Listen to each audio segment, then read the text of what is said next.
Pablo Ulloa está con nosotros en compañía de un distinguido invitado internacional de la Defensoría del Pueblo. Él nos presentará al invitado y antes también él nos va a decir cómo anda el caso del Impostón y la situación que después ha dicho el director del Impostón que supuestamente todo se aclaró y que él había presentado las informaciones que le pidieron. Bueno, primero buenos días a cada uno de los amigos aquí presentes y amigas. Ajá, claro. Muy cercanas, cariñosas y afectivas. En el caso de doña Consuelo por igual. Pero y María Elena que está en el Zoom, está a distancia, que se le quiere mucho y se le aprecia y se le respeta. Así es. Pero a cada uno de los oyentes, gracias por la sintonía, y al medio, reiterarle mis gracias por todo el apoyo de don Antonio Espaillat, con el cual tengo una amistad de hace muchos años, decirle que pasaré cuando termine acá. Bueno, en el caso mío, y es una chanza, el relajo es que me dicen defensor. Defensor. Sí, defensor. Por los afectos. Por el afecto del sol. ¡Defensor! ¡Qué bueno! ¡Tú eres defensor! Si tú quieres te lo digo en castigo. Defensor. Miren, en cuanto al caso... Tú eres el defensor de la mañana. No, del día. Anoche lo conté a las 11, porque estaba en Jaina. Del día completo. En Jaina con 70 comunitarios y me desperté hoy a las 3:30. Okay. Entonces, entrando a materia que decía don Julio, en el caso del defensor ya él accionó, lo cual ya ahora corresponde al... O sea, ya está en justicia. Bueno, ya yo deposité la querella. ¿Sí? ¿En la fiscalía? Sí, señor. No, se fue directamente porque esto no es un tema, Eury. Tú tienes que entender que esto es una institución constitucional. O sea, el rango constitucional, cuando hicieron el diseño constitucional del Defensor del Pueblo, le pusieron una responsabilidad. Pero Pablo, él dice que entregó supuestamente a tiempo Mira, dice él. Yo voy a explicar un poco, pero con el respeto del debido proceso, porque ya eso le compete justamente al Ministerio Público, que tiene que hacer sus diligencias, las cuales ya lo estamos solicitando. Pero mira, cuando el Defensor del Pueblo hace una solicitud de información, es el principio básico de la neutralidad que tiene que tener. Porque tú tienes diferentes... Defensor, permítanos saludar a esa figura que está ahí. La figura hidopectina. Permítanos saludar a Rafa Rosario. Creador de soporte de una dinastía. René, camarada y amigo. René Solís, otra extraordinaria estrella. Mata, yo lo voy a saludar. Sí, todos tenemos que saludar. Aquí le hacemos una reverencia especial a Rafa Rosario y René Solís. Aquí estamos recibiendo dos figuras extraordinarias. El saludo de Rafa, ¿no?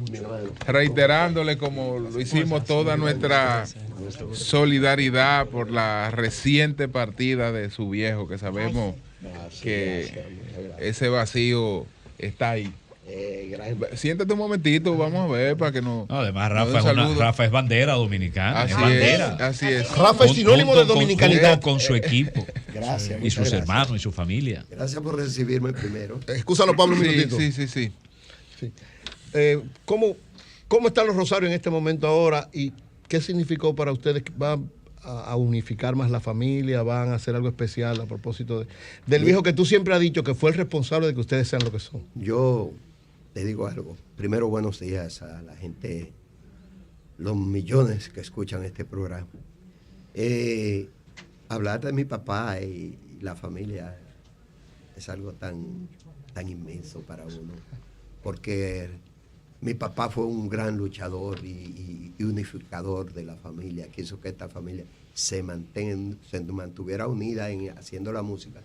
Y hoy por hoy, que él no está, eso que tú estás diciendo, los hemos dicho que tenemos que seguir unidos en honor a él. La casa está ahí y seguiremos todos juntándonos, haciendo lo mismo, y para recordarlo a él, a mi mamá, una mujer tan bella, tan luchadora, que yo, como tú conoces de esto, siempre le leía a mi mamá el Proverbio 31. Wow. Mujer virtuosa. ¿Dónde hallará?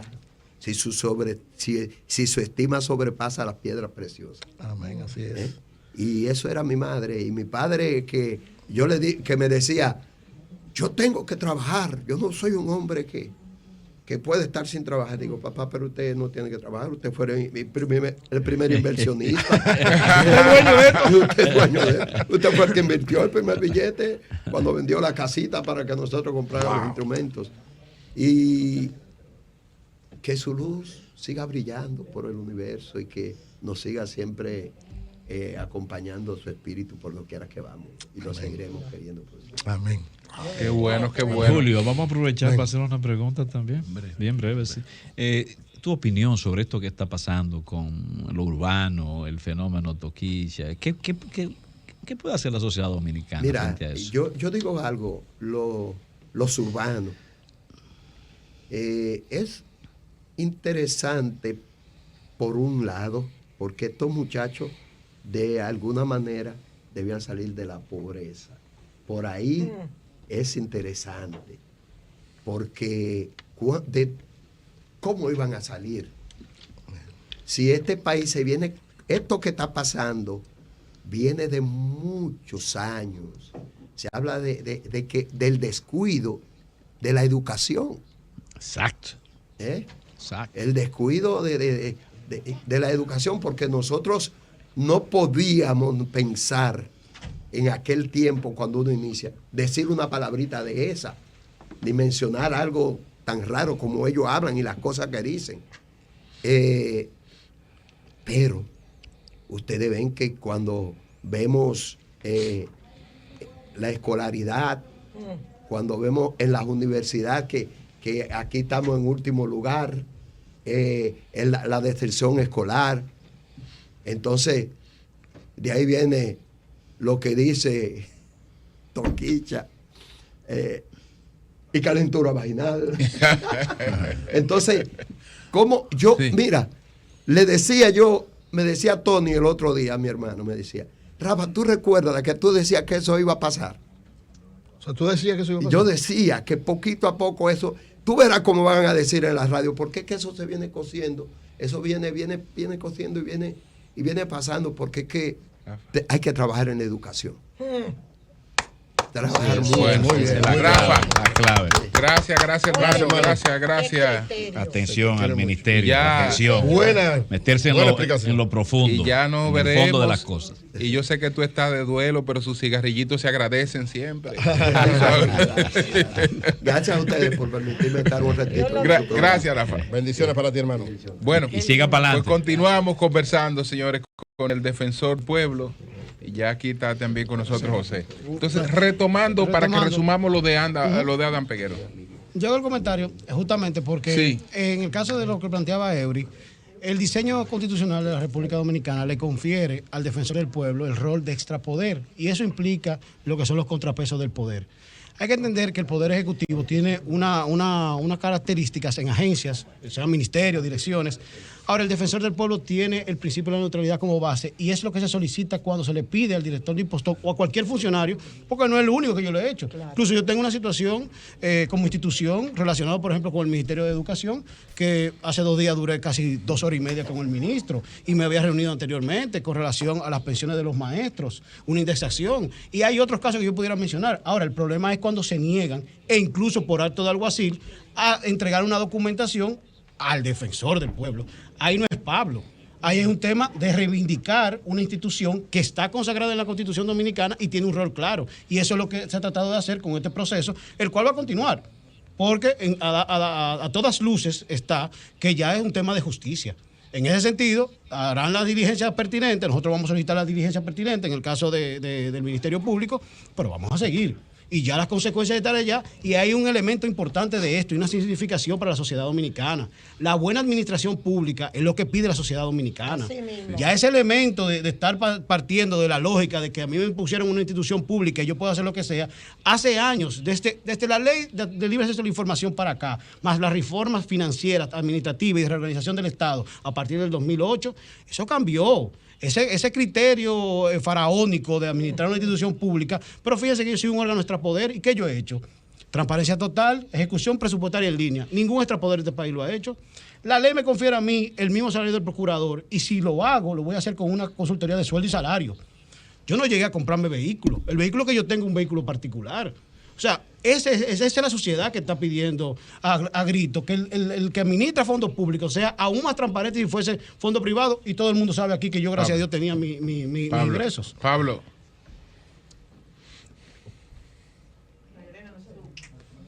Los documentos. No se escucha. Ahora sí. Ahora me escucha. Ahora sí. El director de Impostón, y esto lo destacó la presidencia cuando estas declaraciones se produjeron, argumentó que depositó los documentos requeridos por ustedes ante la Defensoría del Pueblo. ¿Cuándo, María Elena? Justamente, y te explico, pues justamente, ¿cuándo pasa eso? Pasa el día después o 2 días después que el ministro de Administración Pública tiene que ir donde él, luego de que él mandó un acto de alguacil diciendo que él no tenía que responder al defensor del pueblo, porque el defensor del pueblo nada más estaba para someter el recurso de amparo. No, vamos a ser honestos y vamos a decir las cosas como son. En términos temporales, en términos de documentación, en términos probatorios, está claramente definido que fue posterior a, no previo a, porque yo lo invité. Bueno, incluso hubo una reunión de un martes a las 9 de la mañana que yo lo invité y él no fue. ¿Quién fue? Fue la directora de comunicación, que fue recibida cordialmente por nuestra directora de comunicación. Pero incluso el lunes, que él hace que toda la opinión pública entienda que yo lo voy a recibir a las 10:30 de la mañana, yo no tenía cita con él. Y yo paré incluso un viaje al interior que tenía para recibirlo. Y él llegó a las 11 de la mañana. Los medios de comunicación están ahí, que llegaron a las 10. Y a las 10:45, el secretario general, por instrucciones de quien le habla, y la parte de prensa, que está Juan, dieron una rueda de prensa diciendo que yo tenía mi agenda. Yo la paralicé por recibir a un funcionario público porque es mi deber, como ser humano, como católico y como funcionario, en este caso, que me toca ser un servidor público. Pero no, tampoco yo puedo estar atento a lo que quiera. No, es un tema central de esto. Bueno. Es respetar una institución que requiere el respeto a la ciudadanía. ¿Quién es David Castellani y por qué está en el país? Perfecto, ahora vamos a lo que me interesa, que es la I+D, la investigación y desarrollo, que es la línea que he desarrollado dentro de los productos del Defensor del Pueblo. Nosotros, como modelo de gestión basado en resultados, la primera institución de acá con el Programa de las Naciones Unidas para el Desarrollo, desarrollamos nuestro 7º resultado que le vamos a entregar al final de los 6 años, es la política de investigación y desarrollo. Justamente David, con quien me une una relación primaria, porque fuimos incluso compañeros de apartamento en una de las maestrías que yo hice, hicimos justo un máster en cooperación y relaciones económicas internacionales, es un doctor en economía de la Universidad del ECO y que hizo intercambio con Estados Unidos en Chicago, justamente. En Nueva York. Ahora, su especialidad como doctor en economía aplicada es de finanzas y microfinanzas, lo que son mercados económicos, financieros, porque él se ha especializado en micro y mediana empresa. Entonces, justamente una de las líneas que ha sido más exitosa de la Defensoría del Pueblo de Puerto Rico, para ponerle un caso caribeño, de habla hispana y en un contexto que puede ayudar, ha sido una Defensoría del Pueblo para la micro y mediana empresa. Entonces, muchos de los casos que nos llegan allá, parece mentira, tiene que ver justamente con situaciones que pasan en la micro y mediana empresa. Entonces, viendo la característica de David, en el caso mío yo tenía que entregar un paper académico a la universidad, él era el que lo iba a traducir, yo lo entregué, teníamos pendiente una reunión, él vino al país, entonces aproveché y habían varias instituciones que querían vincularse al defensor, eso es parte de la credibilidad, por ejemplo la Asociación de Banco Dominicano, hoy va a ir allá para una reunión a las 11 de la mañana, que incluso yo invité a Eury para que sea parte, porque le interesa mucho la micro y mediana empresa. Y el defensor se interesó por el concepto de derechos económicos aplicados. Entonces, los derechos económicos aplicados lo que hacen es que se tense la sociedad para que más personas puedan beneficiarse de un elemento central, que es la bancarización, y con eso traducir o disminuir la informalidad. En estadísticas, ya que llegó José, estamos hablando que el 44% de las personas no están bancarizadas y el 56 al 58%, dependiendo del indicador que tú tomes, están en un nivel de informalidad. Una economía no se puede basar con esos indicadores, entonces tú necesitas que más personas se integren a la banca de manera formal y al mismo tiempo puedan generar un criterio de formalidad que le beneficie no solamente en el dinero, sino en la salud, en la educación y demás. En sus derechos. Y en sus derechos en sentido práctico, porque al fin y al cabo los derechos económicos son dos, si lo vemos desde el punto de vista básico, el acceso al dinero y el acceso a la propiedad. Y ahí doña Consuelo se recuerda de la acumulación originaria de Marx. Bueno, Eury también. Entonces, y Lechi, perdón, profesor. Entonces, justamente por eso, David viene por un espacio de unos 5 días para trabajar una línea de acción que va a generar la Defensoría articulándose no solamente a esta institución, la superintendencia de bancos y demás, porque queremos poder llevar un proceso más gradual, pero efectivo, para que más personas puedan recibir apoyo de la Defensoría en esas áreas justamente, de la micro y mediana empresa. David, en el carácter de informalidad en la microempresa en la República Dominicana, en contraste con lo que ocurre en otros países, ¿cuál es la situación nuestra? Primero, muchísimas gracias por recibirme. Es un placer estar aquí con ustedes. Bueno, adelante. Lo que vine a hacer aquí realmente es también entender un poco más qué es la realidad dominicana, ¿no? Porque yo tengo experiencia internacional, tengo experiencia en países de África, países de América Latina. Hice un trabajo de investigación para el BID en 2015 sobre microfinanzas en América Latina.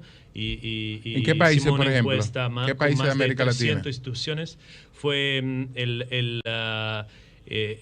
casi todos los países, México y Perú, Colombia, había de todo. Yo también hice una misión en Perú, que es un país donde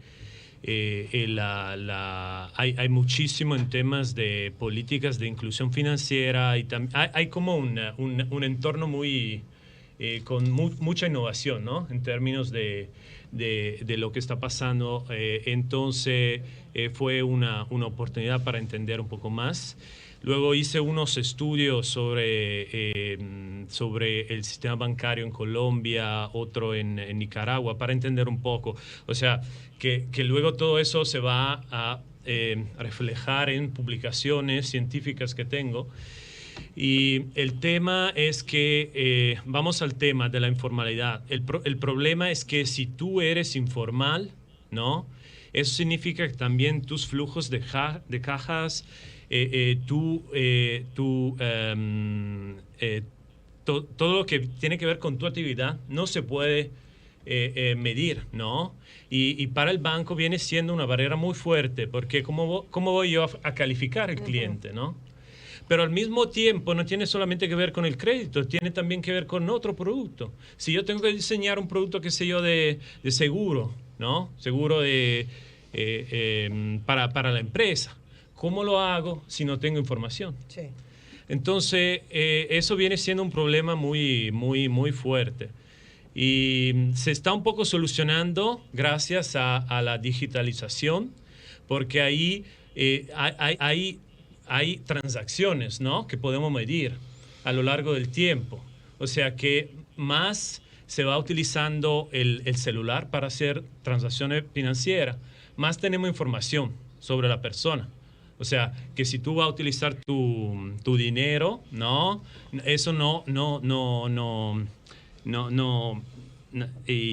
hay recibo, no hay nada. O sea, que no tenemos información. No deja rastro. Sí. En el caso específico de Perú, sí. Tú dices que hiciste una investigación particular. ¿Cuál era el nivel de informalidad que había? ¿Cómo se superó? ¿Cuál fue el procedimiento específico? ¿Y a dónde se superó? Bueno, digo, lo que se logró superar. Bueno. No, realmente es parecido a lo que pasa también en Bolivia, ¿no? Se desarrolló mucho el sistema de microfinanzas. Ustedes tienen que empezar en los años 60, 70, lo que estaba proporcionando servicios financieros por ejemplo, en las áreas rurales era el gobierno a través de créditos públicos, sí, que fracasaron porque no eran sustentables, no eran... y además estaba manejado por oficiales públicos, entonces ellos decidían a quién le iban a dar el crédito. A veces por política. Sí, eso por política. Entonces no funcionó, fracasó y se metió el sector de la microfinanza, desarrolló mucho, tomó ese rol y eso le da un proceso de formalización, porque tú tienes que ver el acceso a los bancos como un proceso de graduación, ¿no? Entonces, más transacciones haces, más crece tu tamaño, más tienes acceso al banco. Entonces, eso es importante. ¿Tú has tenido la oportunidad de ver el modelo de microcrédito de Alibaba el de Ant Group. Bueno, no tanto. Porque lo sí. que ellos hicieron fue que como los sectores informales en China no tenían acceso al crédito, Alibaba se convirtió en una especie de fideicomisario. Entonces, la persona que no tenía crédito... ¿De banco especial? ¿Una especie de banco especial para ellos? Sí, un método de pago. Tú con tu celular te logueabas en Alipay, en Alibaba, en Ant Group. Entonces, tú depositabas el dinero, Alibaba verificaba que se te mandara la mercancía, y cuando se te mandara la mercancía, Alibaba le paga al proveedor. Y tú ibas generando ya un perfil de crédito, comportamiento, exacto, de pago, y eso te iba haciendo un score. Y tú siendo informal ya tú podías participar de la economía. Así Alibaba y Ant Group, que se llama Grupo Hormiga, se convirtió en el mayor financiador de microcrédito del planeta entero. Sí, pero ahí es interesante. Recuérdate aquel libro del Banco de los Pobres. Del Nando de Soto. De Nando de Soto, justamente. Y el hindú. El del misterio del capital. El misterio del capital. El del hindú. El misterio del capital. Yo creo que no es del hindú. No, el misterio del capital es Nando de Soto. El del Banco de los Pobres. Del Yunus, que fue premio Nobel. Sí, fue premio Nobel. Y va por la misma línea que decía justamente José. Y entra en el esquema de cómo llevar. Y yo quiero poner tres indicadores. Ajá. La cervecería, y se lo digo porque ayer Jochi Pérez estaba allá, la cervecería, su producción, el 80% se lo dedica a la cerveza Presidente. El 80% de esa producción se vende en los colmados. Y el 80% es de la cerveza Presidente Light. Ahora, ese 80% que son los colmados, ¿cuántos colmados de esos tienen capacidad, como nosotros quisiéramos que tuviera, para que sostuvieran una economía como la que nosotros tenemos? Y nosotros necesitamos, porque nosotros estamos frente a una reforma fiscal. Si tú bajas la informalidad y aumentas la bancarización, tú tienes un flujo de efectivo, porque todo esto es flujo de caja. Si tú no tienes flujo de caja, tú no puedes hacer inversión, y te lo dice desde el punto de vista público. Desde el punto de vista privado es peor. Entonces, con tu índice crediticio alto, tú puedes tener mayor inversión y puedes aumentar, porque la creación de empleo es caro. Si tú lo ves desde el punto de vista normal, tú tienes que subirle un 29% a un empleo cualquiera. Pero si tú haces un cambio y le metes el seguro de desempleo que plantea la ley de seguridad social, que no se ha puesto, se mete casi un 50% el seguro de desempleo. Entonces, son discusiones que aquí se tienen que dar de fondo para que entendamos lo que termina siendo las políticas públicas. Porque la política pública no agarra una institución y decir, el plan estratégico yo voy a tener 30 viviendas. Eso es un indicador de resultado. Ahora, de desarrollo implica otra visión de la sociedad. Pablo, un electrodoméstico, que es uno de las grandes preocupaciones que yo tengo. Un electrodoméstico a un pobre, o el financiamiento de un vehículo, por no ser formal, le sale 3 y 4 veces más caro. Exactamente. O sea, financiar una cama, financiar una estufa, financiar un televisor, porque son créditos de usureros que le dan las comercializadoras. Pero fíjate que don Julio... Así que comprar a fiado sí es fácil. Esa es un robo. Pero don Julio lo ha significado en varias ocasiones, en años atrás. Fíjate la evolución que ha habido de las financieras a los bancos. Sí. La superintendencia jugó un rol esencial, independientemente de la crisis bancaria que se dio en la República Dominicana y que fue parte de lo que hoy tenemos como garantía del sistema financiero. Pero ha venido una desaparición de las financieras para nosotros. Pero la mayoría de las personas tienen que acceder al crédito informal. Abajo siguen. Claro. Y recuérdate que los empleados públicos tienen que entregar su tarjeta de débito y sacan hasta 5 tarjetas de débito. Entonces, viendo la evolución de la sociedad, nosotros estamos dejando fuera el módico 20 a una serie de seres humanos que tienen la dignidad que le consagra la Constitución y que no pueden vivirla con esa dignidad porque no tienen la capacidad económica, ni tienen la propiedad, que es el medio de producción natural, ni tiene el financiamiento que lo dan en este sentido los bancos, porque nosotros desarrollamos una democracia basada en un sistema bancario. No nos podemos alejar de eso. Si nos alejamos de eso, caemos en otro tipo de sistema político y nadie quiere eso. Muy bien. Sí. Pero ahí el punto importante es trabajar la oferta, los bancos, pero también trabajar en la demanda. Ahí tenemos un tema de educación financiera, tenemos tema de entender cómo, ¿no?, relacionarse con los bancos, porque lo que he visto en muchísimos casos de éxito, el tema era acercarse más, ¿no? Y buscar la manera, no tanto en términos de producto, cuanto en términos de proceso, en términos de distribución de los productos. Entonces, por ejemplo, el tema de los agentes, subagentes, ¿no?, que son más informales, tienen menos costos para los bancos y pueden acercarse más a los clientes. Y porque También hay un tema que es que yo soy informal, el banco es formal, entonces hay un problema de comunicación, ¿no? Y hay que encontrar la manera para que los dos se encuentren. Y ahí es donde queremos trabajar con el defensor del pueblo, entender más qué se puede hacer. Y el aspecto importante, y lo quiero significar en ustedes y con ustedes la audiencia, es que el defensor no viene a invadir terreno de ninguna agencia del Estado, nunca, porque es un tema de respeto. Así como yo pido respeto, tengo que dar respeto como ser humano y como institución, pero sí puede generar discusiones en la sociedad dominicana para tensar los derechos. Y esa tensión de los derechos lo que hace es que más dominicanos puedan recibir el estado de bienestar que nosotros definimos en nuestra Constitución. Porque nosotros dijimos un decálogo de derechos, que muchos de ellos lo pusimos porque nos gustaban.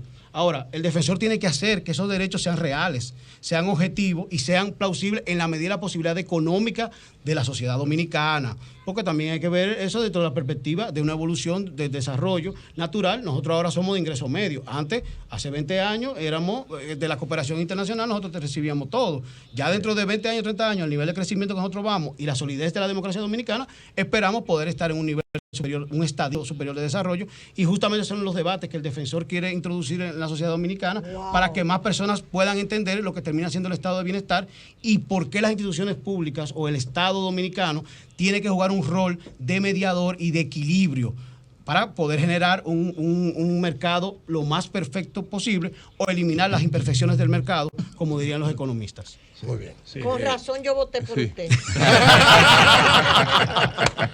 Tengo pendiente a José, que Julio tiene que ir a ver Data Warehouse. Sí. Ayer se hizo un levantamiento con iPad que te va a encantar. Marilena. Joa, permíteme hacer un paréntesis en este tema para preguntarte cuántas horas estás trabajando, porque este trimestre sí que has rendido.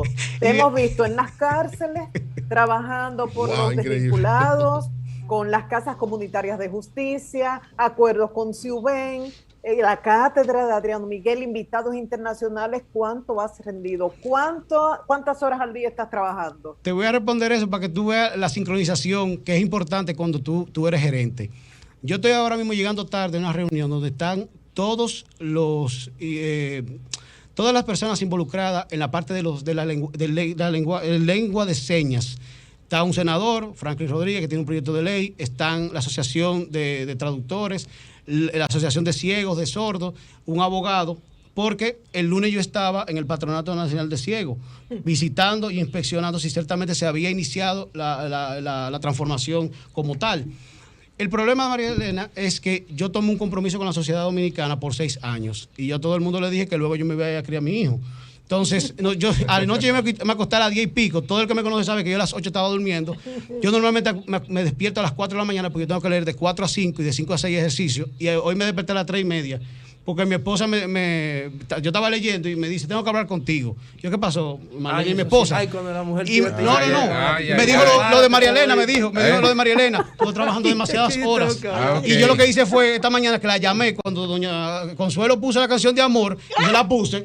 Sí, para que Marlene también sepa que blanco y negro se da. José. Pablo, estoy viendo aquí la plataforma alemana Statista sobre el tema de la informalidad.